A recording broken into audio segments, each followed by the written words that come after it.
C'est vrai, c'est Anne Fourcade qui a décidé de faire Mirapolis. Elle voulait, toute petite, déjà avoir son propre parc d'attractions. Donc elle a imaginé Mirapolis à son image. Son papa, qui voyageait énormément à travers le monde, lui ramenait souvent des robots mécaniques. Et c'est pour ça qu'on a la cité des robots. Elle avait également une grande collection de peluches d'éléphants. Et c'est pour ça qu'il y a les éléphants à l'entrée de Mirapolis. Sans oublier sa collection de kaléidoscopes. Vous avez un très grand kaléidoscope dans Dame Tartine.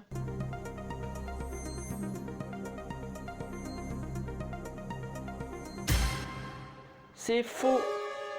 Au début, Mirapolis, ça devait être un grand parc de promenade, une genre de parc à thème dans lequel on avait parsemé par-ci par-là des attractions. C'est pour ça qu'il y avait des grands espaces verts à Mirapolis, pour que les grands-parents puissent se promener dans la nature et que les enfants un peu plus loin puissent s'amuser. On trouve également de nombreux bancs et de nombreux espaces autour des attractions pour que les grands-parents, les parents puissent surveiller les enfants qui passaient dans l'attraction. Mirapolis, ça devait être également une école de cirque, avec Annie Fratellini qui présentait l'école de cirque. Et cette école de cirque aurait été ouverte toute l'année, tout comme l'école de théâtre qui devait être animée par Robert Manuel au Palais des Merveilles, mais qui finalement n'a pas vu le jour. Et c'est pour ça qu'on a eu un autre spectacle avec des mascottes dans le Palais des Merveilles.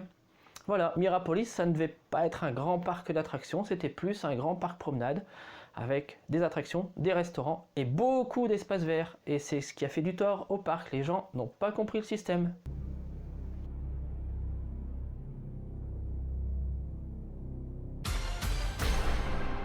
C'est faux.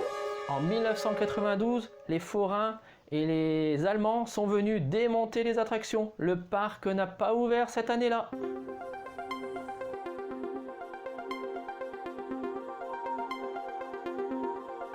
C'est faux. Mirapolis, en 1990, est repris par les forains. Donc, arrivée de nouvelles attractions foraines par-ci par-là. Les forains ont énormément investi. Il faut savoir que Mirapolis, on l'a plutôt fait fermer plutôt qu'autre chose.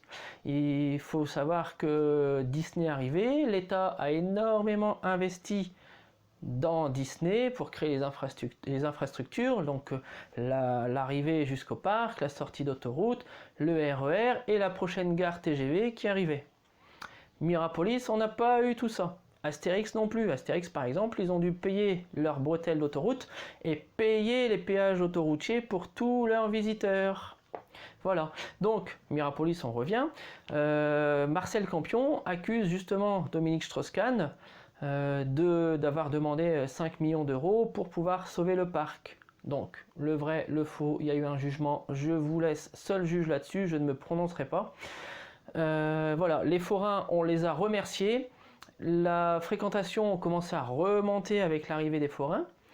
Les banques, le Crédit National en l'occurrence, a dit stop, on arrête. Bah forcément, il y avait Disney qui allait arriver derrière, il ne fallait pas faire un éventuel concurrent. Donc on a coupé le bail d'exploitation aux forains et on leur a dit c'est terminé, Mirapolis, ça ferme, 1991, on met la clé sous la porte.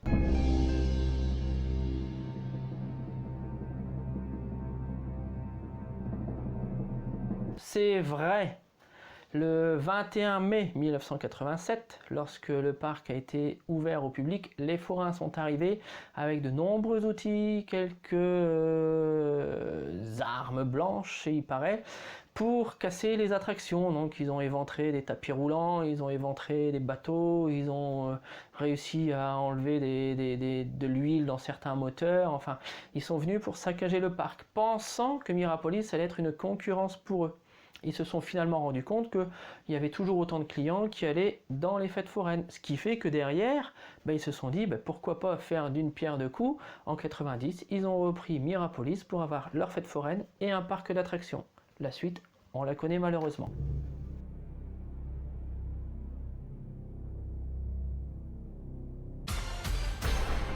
C'est faux! La ville 10 n'a pas été engloutie sous Mirapolis, on ne pourra pas la retrouver. Il faut savoir que la ville 10 se trouvait à 14 mètres sous terre, sous le plancher du sol. Donc, pour pouvoir combler tout ça, il fallait énormément de terre. Mais quand ils ont détruit tous les bâtiments, ils ont effondré le toit de la ville 10, il y avait un trou énorme, et donc de là, on a concassé tous les morceaux de bâtiments du parc, tout ce qui était Palais des Merveilles, le Leonardo, Dame Tartine, etc. On a tout concassé, tout broyé et tout rebouché le trou de la ville 10. Donc, pas la peine de chercher un trou comme nous on a espéré une fois. Il n'y a pas de ville 10, on ne vous trouverez pas une trappe qui permet d'accéder à la ville 10. C'est faux, malheureusement.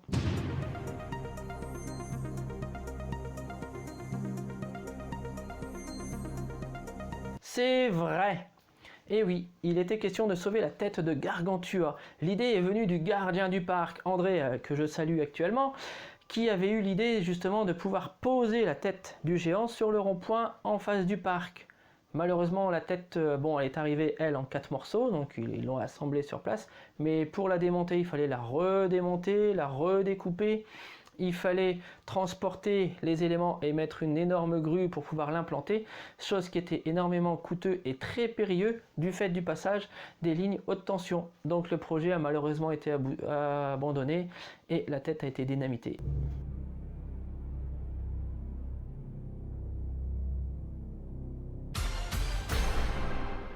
C'est vrai. Le Crédit National ne voulait pas s'acquitter de la taxe foncière pour payer les bâtiments. Donc ils ont abattu Mirapolis tout simplement pour ne pas payer les impôts des bâtiments qui ne coûtaient plus rien et qui n'avaient justement aucun avenir, aucune éventuelle reconversion. Et c'est ainsi qu'a disparu Mirapolis.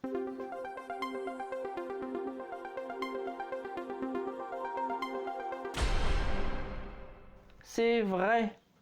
Anne Fourcade, dans ses premières esquisses, avait dessiné une rivière bordée de petits schtroumpfs, un peu comme on a pu le voir à Walibi Schtroumpf. Mais lorsqu'elle avait imaginé Mirapolis, dans ses premières esquisses, ce qu'elle ne savait pas, c'est que la licence des schtroumpfs avait déjà été vendue pour un parc de l'Est. Donc, la rivière fleurie est restée, les schtroumpfs ne sont pas venus, mais nous on a quand même gardé une attraction à Mirapolis.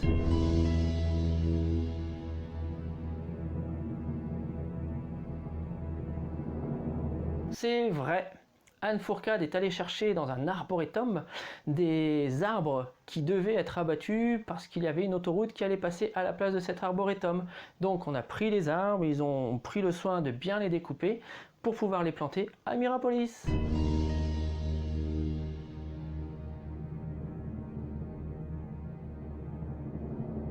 C'est vrai et c'est faux. Alors, en fait, Mirapolis ne disposait que de très peu de fonds propres. Mirapolis a énormément emprunté aux banques et à des taux très élevés, 13%. Il faut savoir que pour un projet maintenant de cet ordre, on emprunte à 0,6%. Alors imaginez un peu tout ce que devait rembourser Mirapolis pour partir. De plus, il faut savoir que le parc a ouvert fin mai, donc on a déjà perdu 2 mois d'exploitation. Sachant que l'été 87 a été catastrophique, il a plu quasiment tous les jours, il était très compliqué de pouvoir rentabiliser le parc à la fin de la première année.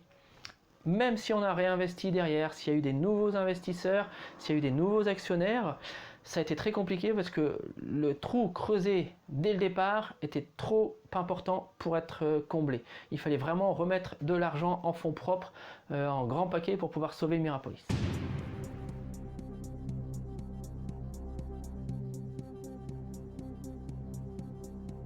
C'est vrai. Voilà, Mirapolis n'était pas prêt. En fait, les travaux continuaient encore. Les invités arrivaient, ils pouvaient croiser un maçon, un peintre, un carreleur qui terminait le parc. L'incident avec les forains a permis justement de cacher le fait que Mirapolis n'était pas fini. On a mis sur le dos des forains que il fallait refaire des petits travaux par-ci par-là parce que le parc avait été endommagé alors qu'en fait le parc n'était pas terminé.